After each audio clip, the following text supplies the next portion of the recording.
नमस्कार दोस्तों, स्वागत है आपका हमारे यूट्यूब चैनल पर। अगर आप चैनल पर नए हैं तो प्लीज़ चैनल को सब्सक्राइब कर लीजिए, अपने दोस्तों को शेयर कर दीजिए। चलिए फिर देर न करते हुए डिक्टेशन शुरू करते हैं। डिक्टेशन शुरू होगा 5 सेकंड बाद।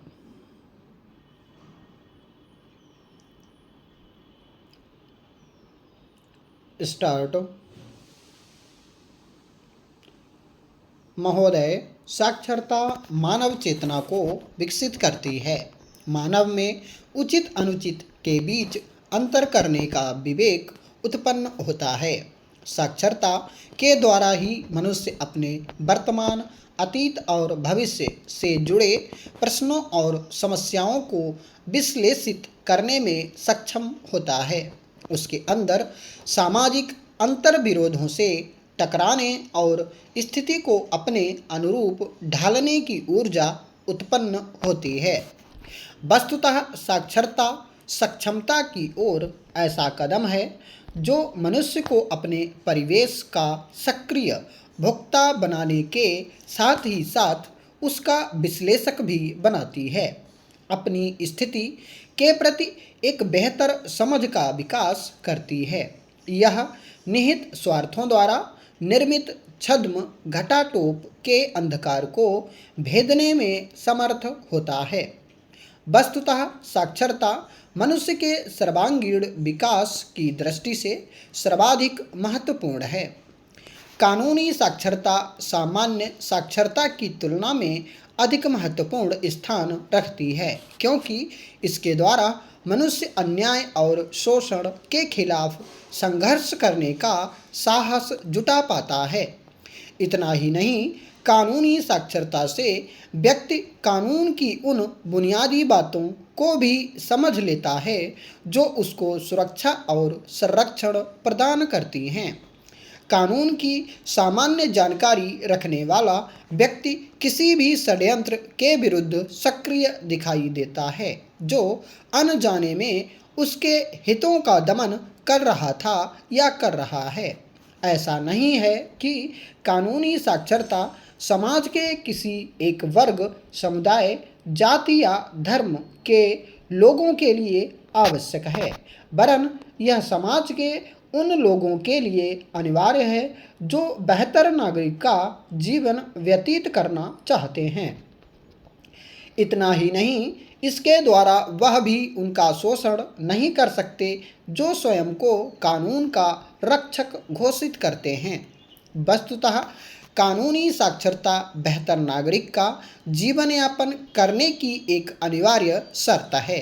इसे इस रूप में भी समझा जा सकता है कि स्वतंत्रता के लंबे समय के बावजूद देश के पिछड़े इलाके के लोग अन्याय और शोषण सहने को मजबूर हैं, क्योंकि उनको उन कानूनी प्रावधानों की कोई जानकारी नहीं है जो उनके हितों को सुरक्षा और संरक्षण प्रदान करने के लिए बनाए गए हैं। जबकि उनकी तुलना में शहरों और कस्बों में रहने वाले लोग किसी भी अन्याय के खिलाफ अधिक सक्रिय और मुस्तैद दिखाई देते हैं, क्योंकि उनको कानूनों की सामान्य जानकारी किसी न किसी रूप में होती है।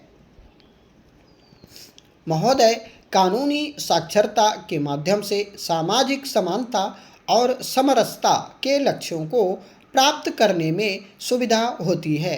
इस वस्तु स्थिति को पहचान कर 1992 में मानव संसाधन विकास मंत्रालय के महिला एवं बाल विकास विभाग ने कानूनी साक्षरता संबंधी कार्यक्रम की स्थापना की। इसका उद्देश्य जनसाधारण को विभिन्न कानूनों की जानकारी प्रदान करना था। इसमें पुलिस तथा कानूनी कार्यवाही से जुड़े अन्य पक्षों की भूमिका को भी रेखांकित किया गया है।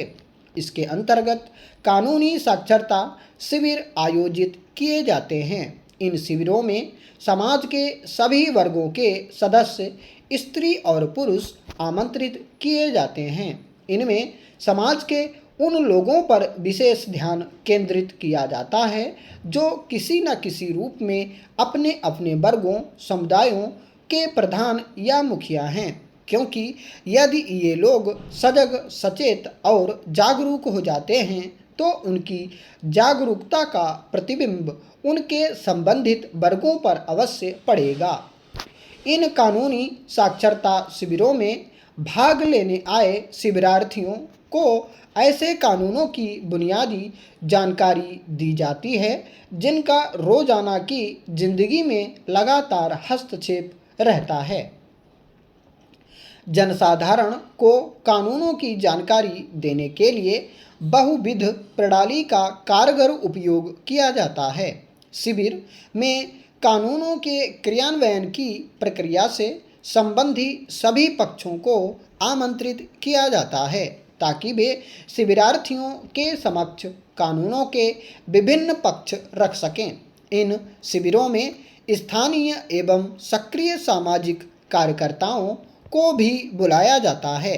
शिविर की सबसे बड़ी विशेषता यह है कि कानूनों की जानकारी देने के लिए लोक माध्यमों का सार्थक उपयोग किया जाता है।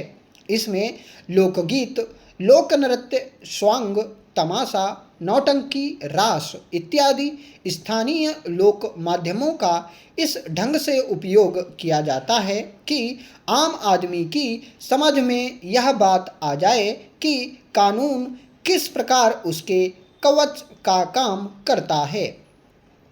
एक दिवसीय इस शिविर के लिए 25,000 रुपये तक की राशि प्रदान की जाती है।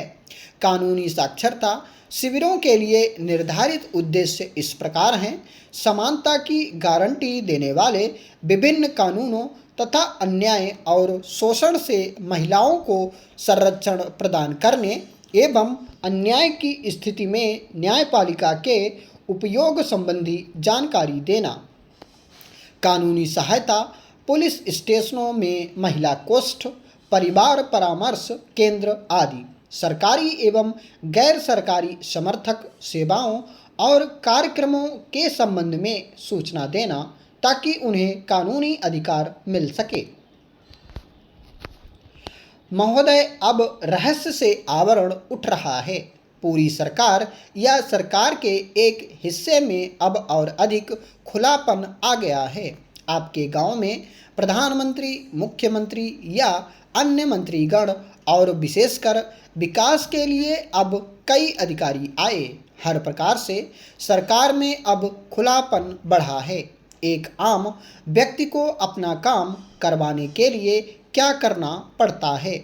जहाँ तक मैं जानता हूँ, सबसे पहले उसे अंग्रेजी सीखनी होगी ही, क्योंकि अधिकांश नियम कानून अंग्रेजी में हैं और जो कि हिंदी में भी पढ़ने पर उसके समझ नहीं आता है कि उसका क्या अर्थ है।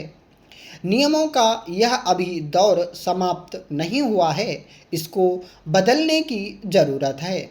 मामूली से मामूली आदमी को पता चले कि क्या उसको करना है, किसके पास जाना है, किसके पास प्रार्थना पत्र देना है और थोड़ा बहुत पढ़ा लिखा होगा तो उसमें क्या लिखना है।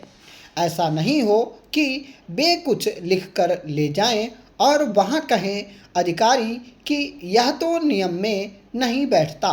ना नियम में प्रार्थना पत्र बैठता है तो दोनों अपनी अपनी जगह बैठ जाते हैं, काम नहीं होता है। यह सबसे बड़ी बात है जो प्रशिक्षुओं को समझाई जानी चाहिए कि उन्हें सब कठिनाइयों को जानने के बाद और उलझन में नहीं डालना चाहिए। उन्हें इन उलझनों को जानबूझकर लोगों पर नहीं डालना चाहिए। मैं यही चाहता हूँ और शेष पाठ्यक्रम होंगे, उत्कृष्टता होगी और किसी भी संस्थान का निर्माण करना बड़ा कठिन कार्य है। मेरा आशय यह है कि कोई व्यक्ति अपने संस्थान को उत्कृष्ट बता सकता है। मैंने बहुत से लोगों को ऐसा कहते भी देखा है, लेकिन थोड़ा गहराई में जाएं तो आप पाएंगे कि यह उत्कृष्ट नहीं है जितना कि वह ऊपर से दिखाई देता है। इसलिए इन चीज़ों के अतिरिक्त हम नियमों का सरलीकरण चाहते हैं। केवल कागजी ही नहीं बल्कि हम चाहते हैं कि लोग भी इन्हें समझें। एक साधारण व्यक्ति को यह मालूम होना चाहिए कि इस नियम में कोई रहस्य नहीं है, ना ही इसमें कोई जटिलता है। उसे सिर्फ यह जानकारी चाहिए कि उसे एक काम करवाने के लिए क्या करना होगा। इसीलिए मैं क्या कहूँगा कि नियमानुसार चलना अपने आप में एक अच्छी बात है। महोदय, मैं यह नहीं चाहता कि एक अधिकारी एक नेता की तरह काम करे। अब हमारे पास बहुत नेता हैं। मैं यह नहीं चाहता कि अधिकारी मेरे क्षेत्र में घुसपैठ करे। वास्तव में मैंने कई ऐसे जिलाधीश देखे हैं जो राजस्व वसूली के बजाय मालाएं इकट्ठी करते हैं। स्टॉप।